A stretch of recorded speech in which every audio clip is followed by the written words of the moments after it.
गरीब बहू का जादुई ब्यूटी पार्लर। बहन जी जरा मेरी बात तो सुनिए। बहन जी, हमने तो सोचा ही नहीं था कि आपकी बेटी इतनी काली निकलेगी। बहन जी भगवान ने दो ही तो रंग बनाए हैं, एक काला और एक गोरा। अगर मेरी बेटी काली है तो इसका मतलब ये तो नहीं कि कोई भी उससे शादी ही नहीं करेगा। किसी का तो पता नहीं, लेकिन मैं अपनी बेटी की शादी आपकी बेटी से नहीं करवा सकती हूँ। इतना कहकर लता वहां से चली जाती है, जिसके बाद बेचारी प्रियंका बहुत बुरी तरह रोने लगती है। आप मेरी शादी मत कीजिए, मुझे पता है कोई भी मुझसे शादी नहीं करेगा। मैं इतनी काली हूँ कि किसी को भी पसंद नहीं आने वाली। तभी वहाँ अपने कॉलेज से स्नेहा घर पर आती है। चलो, तुम्हें इतना तो पता ही चला गया कि तुम्हारी कालेपन की वजह से कोई भी तुम्हें पसंद नहीं करता। स्नेहा ऐसा कहकर अपने कमरे में चली जाती है। वहीं बेचारी प्रियंका को बहुत दुख होता है। ऐसे ही कई समय तक विनीता अपनी बेटी के लिए रिश्ता ढूंढती रहती है, लेकिन उसके कालेपन की वजह से कोई उससे अपने घर का रिश्ता नहीं करता। एक दिन शकुंतला नाम की एक औरत अपनी बेटी का रिश्ता लेकर विनीता के घर पर आती है, जहाँ उसकी नजर स्नेहा पर पड़ती है। स्नेहा बहुत गोरी और सुंदर थी, इसी के चलते शकुंतला कहती है, बहन जी मेरे दो बेटे हैं, मैं सोच रही थी कि क्यों ना आपकी दोनों बेटियों से अपने बेटों की शादी करवा दूं, क्योंकि मुझे आपकी दोनों ही बेटियां पसंद आई हैं। ये तो विनीता के लिए सोने पर सुहागा था। वो अपनी दोनों बेटियों की शादी शकुंतला के दोनों बेटों से कर देती है, जिसके बाद शकुंतला अपनी दोनों बहू को घर ले आती है। लेकिन इस बात से स्नेहा को बहुत एतराज था कि उसे अपनी बहन जरा भी पसंद नहीं थी, जिसके चलते वो जब अपनी सास को अपनी बहन से बहुत प्यार से बात करते हुए देखती है तो उसे बहुत गुस्सा आता है। ज्यादा ही पसंद आ रही है मेरी सास को मेरी काली कलोटी बहन। इसे तो बहन बोलते हुए भी मुझे शर्म आती है। इसका कुछ तो करना पड़ेगा। इस ससुराल पर सिर्फ और सिर्फ मेरा ही हक होना चाहिए। फिर क्या था, उस दिन के बाद से स्नेहा अपनी सास के कान भरना शुरू कर देती है। वो अपनी सास को अपनी बहन के ही खिलाफ भड़काती है, जिसके चलते शकुंतला अपनी काली बहू को उल्टा सीधा सुनाने लगती है।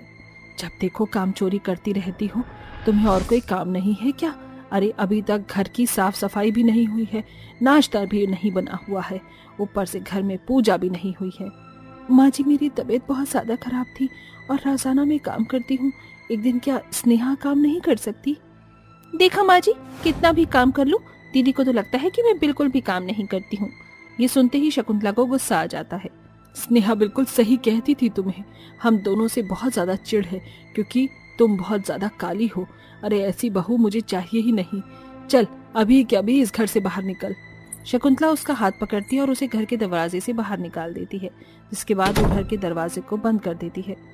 माँ जी दरवाजा खोलिए, मैं कहाँ जाऊंगी माँ जी? उन दिनों प्रियंका का पति विशाल भी गांव से शहर खेतीबाड़ी के सिलसिले में गया हुआ होता है। बेचारी प्रियंका वहां से चल जाती है और चलते चलते उसे एक टूटी फूटी झोपड़ी दिखाई देती है।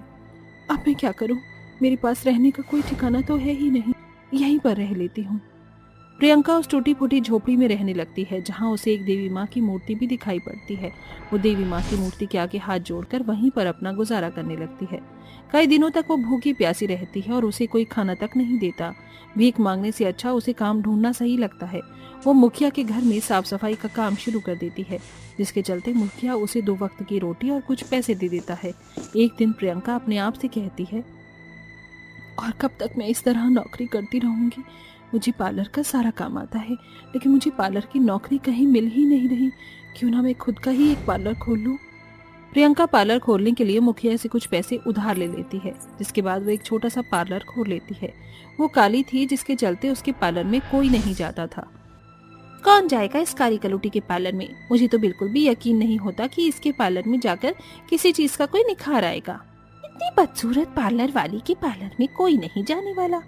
वो दोनों वहां से चली जाती हैं और बेचारी प्रियंका ये सुन लेती है, जिसके बाद वो रोते हुए अपने पार्लर में रखी हुई देवी माँ की मूर्ति से कहती है, देवी माँ मेरी मदद करो। मैंने मुखिया से पैसे लिए हैं, मुझे उनके पैसे भी चुकाने हैं।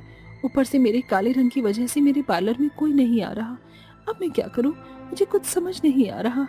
जैसे ही प्रियंका इतना कहती है, वहां देवी माँ की मूर्ति से देवी माँ ही प्रकट होती हैं। तुम चिंता मत करो, मैं तुम्हारी मदद करूंगी। मैं जानती हूँ तुम्हारे साथ जो भी हुआ बहुत गलत हुआ, लेकिन अब आगे तुम्हारे साथ कभी कुछ बुरा नहीं होगा। मैं तुम्हें एक दिव्य शक्ति देती हूँ। लाओ अपने हाथों को आगे करो। जैसे ही प्रियंका अपने हाथों को आगे करती है, देवी माँ अपने हाथों से उसके हाथों को स्पर्श करती हैं, जिसके चलते वहां एक हल्की सी रोशनी उत्पन्न होती है। अगर तुम किसी भी चीज को स्पर्श करोगी तो वो बहुत सुंदर गोरा हो जाएगा। चाहे तो अपने ऊपर तुम ये करके देख सकती हो। जैसे ही प्रियंका अपने चेहरे को स्पर्श करती है, वो बहुत सुंदर और गोरी हो जाती है। ये देवी माँ का शुक्रिया अदा करती है, जिसके बाद देवी माँ वहां से गायब हो जाती हैं। उनके जाने के बाद वहां से एक काली सी मॉडल लड़की जा रही होती है। वो प्रियंका का ब्यूटी पार्लर देखकर उसके ब्यूटी पार्लर में आती है और कहती है, देखो मेरा कोई अच्छा सा मेकअप कर दो जिससे मैं थोड़ी गोरी सी नजर आऊं। आज मेरा एक फंक्शन है, मुझे उसमें सुंदर दिखना है। तनीषा ऐसा कहकर कुर्सी पर बैठ जाती है, जिसके बाद प्रियंका एक क्रीम लेकर तनीषा के चेहरे को स्पर्श करती है। इतना करते ही वो बहुत ज्यादा सुंदर और गोरी हो जाती है। जब तनीषा अपने आप को शीशे में देखती है तो वो हैरान रह जाती है। ओह माय गॉड, क्या ये मैं हूँ? मुझे तो यकीन ही नहीं होता। तुमने तो मेरी काया ही पलट दी। ये सब तुमने कैसे किया? मैं तो बहुत खूबसूरत लग रही हूँ। मुझे इतना सुंदर बनाने के लिए तुम्हारा बहुत बहुत शुक्रिया। ये लो मेरी तरफ से तुम्हें डबल पैसे। तनीषा इतना खुश हो चुकी थी कि वो प्रियंका को अपनी मेहनत के डबल पैसे देकर जाती है। वहीं प्रियंका भी बहुत खुश होती है। जिस फंक्शन में तनीषा जाती है वहां उसकी सभी सहेलियों उसके गोरे रंग को देखकर बहुत प्रभावित होती हैं और उससे उसके पार्लर के बारे में पूछती हैं। पता नहीं कोई नया पार्लर था और वो पार्लर वाली भी सुंदर और गोरी थी। अगर तुम चाहो तो मैं तुम्हें वहां लेकर चल सकती हूँ। तनीषा की सारी सहेलियां उसके साथ प्रियंका के पार्लर में जाती हैं, जहां तनीषा उन्हें भी गोरा करने के लिए बोल देती है। प्रियंका एक एक करके सभी को स्पर्श करती है और वो गोरी और सुंदर हो जाती है। अरे वाह, ये तो कमाल हो गया। क्या बात है, ये ब्यूटी पार्लर तो एक जादुई ब्यूटी पार्लर है, जहाँ कोई भी काला जाएगा वो गोरा होकर ही बाहर आएगा। फिर क्या था, उसके बाद से प्रियंका बहुत ज्यादा फेमस हो जाती है। उसके पार्लर के बाहर लाइन लगी हुई होती है। जब इसके बारे में स्नेहा और शकुंतला को पता चलता है तो उन्हें अपने किए पर पछतावा होता है और वो दोनों प्रियंका से माफी मांगने उसके पास जाती हैं। मुझे माफ कर दो बहू, मुझे तुम्हारे साथ ऐसा नहीं करना चाहिए था। हाँ दीदी, मुझे भी माफ कर दो, मैंने भी आपके साथ बहुत बुरा किया। बल्कि आप लोगों ने जो किया मेरे साथ वो बहुत अच्छा किया। आज आप लोगों की बदौलत ही मैं इस मुकाम पर हूँ। लेकिन अगर आपको ऐसा लगता है कि मैं ये सब छोड़कर आप लोगों के साथ चलूंगी तो ऐसा नहीं है। मैं कहीं नहीं जाऊंगी। आप लोगों ने मुझे छोड़ा था, एक ठोकर खाकर मैंने अपनी पूरी जिंदगी बदल दी। लेकिन फिर भी अगर आप लोगों को कभी मेरी जरूरत होगी तो मैं आपकी मदद जरूर करूंगी। प्रियंका का जवाब सुनकर स्नेहा और शकुंतला वहां से चली जाती हैं और प्रियंका अपने ब्यूटी पार्लर को अच्छे से चलाती है और खुशी खुशी रहने लगती है। काली और गोरी बहू का नौलखा हार। साधना बहन, गोरी बहू तो चांद है और काली किसकी पसंद थी? बस पूछो मत बहन। जो भी कहो, लेकिन तुम्हारे बेटे से इस काली का कोई मेल नहीं लगता। अरे तुम्हारा बेटा तो हीरा है और ये कोयला। अरे तुम दोनों क्या बातें कर रही हो? साधना जी, सभी मेहमान मुंह दिखाई की रस्म कर चुके हैं और अब बस आप ही शगुन देने से बची हो। हाँ, अब मैं भी जल्दी से ये रस्म पूरी कर देती हूँ। ये ले सिया बहू, तेरा मुंह दिखाई का तोहफा, और अब जल्दी से अपना ये चंदा सा मुखड़ा मुझे भी दिखा दे। साधना ने बहुत देर तक अपनी बहू से बातें की और बहुत अच्छे से अपनी गोरी बहू की मुंह दिखाई की। वहीं पास में मीरा भी बैठी हुई थी। अरे साधना जी, अब क्या आप बस अपनी इसी बहू में लगी रहोगी? जल्दी से अपनी दूसरी बहू की भी तो रस्म पूरी कीजिए। मैं चाहती तो नहीं हूँ इसकी शक्ल देखना, लेकिन क्या करूँ, सभी के सामने ये करना भी तो जरूरी है। ये ले, तू भी अपना शगुन ले ले। साधना अपनी काली बहू के हाथ में सिर्फ 10 रुपए ही पकड़ा कर आ गई। उसे अपनी बहू को सिर्फ 10 रुपए देते देख सभी मेहमान हंसने लगे और बेचारी मीरा का मजाक बनाने लगे। अरे वाह, एक बहू को महंगा तोहफा और दूसरी की कीमत सिर्फ 10 रुपए। पहले ही दिन अपने साथ अपनी सास का ऐसा बर्ताव देख मीरा को अपनी जिंदगी की आने वाली कठिनाइयों का अंदाजा हो गया था और वो अपने साथ इतने बेरुखे व्यवहार की वजह से बहुत दुखी थी। अगले दिन, मेरी प्यारी बच्ची सिया, तुझे रात को अच्छे से नींद आई कि नहीं? सासू माँ, मेरी गद्दी थोड़ी सी सख्त थी, लेकिन फिर भी मैं किसी तरह उनके ऊपर सो ही गई। अच्छा, तू फिक्र मत कर।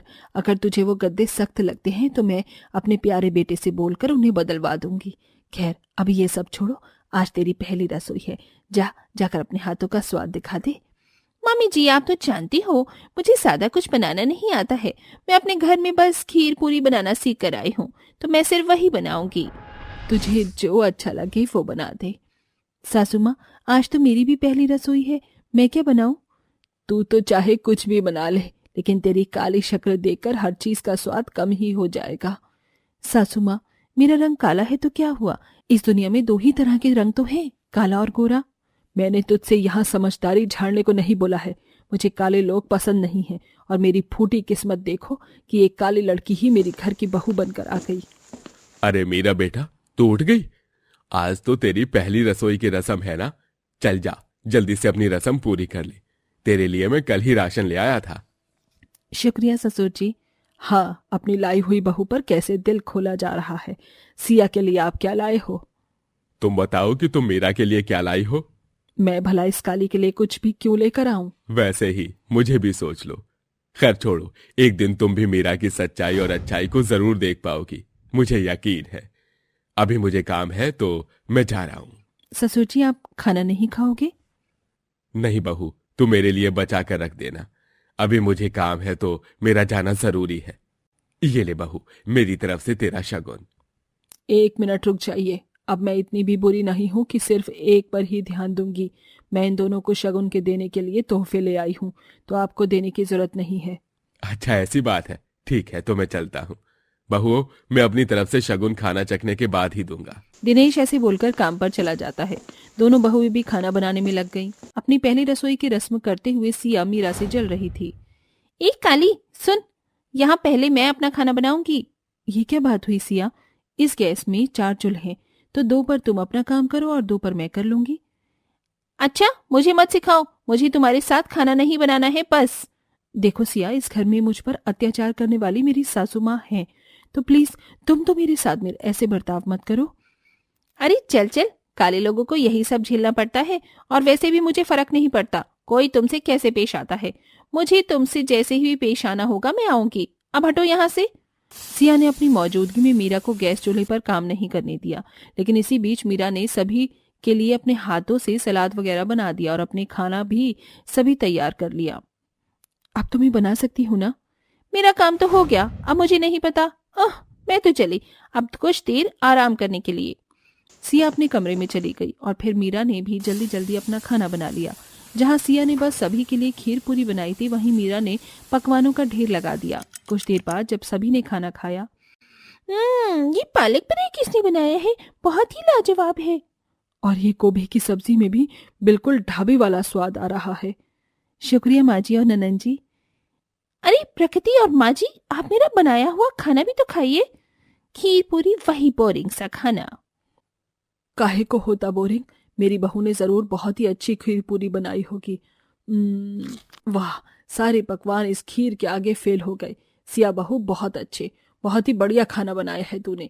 ये लो तुम दोनों का शगुन। वैसे मुझे मीरा का खाना कुछ खास पसंद नहीं आया।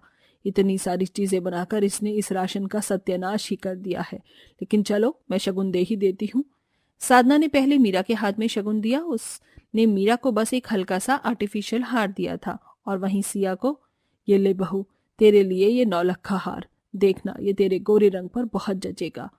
9 लख का हार? वाह, ये कितना खूबसूरत है।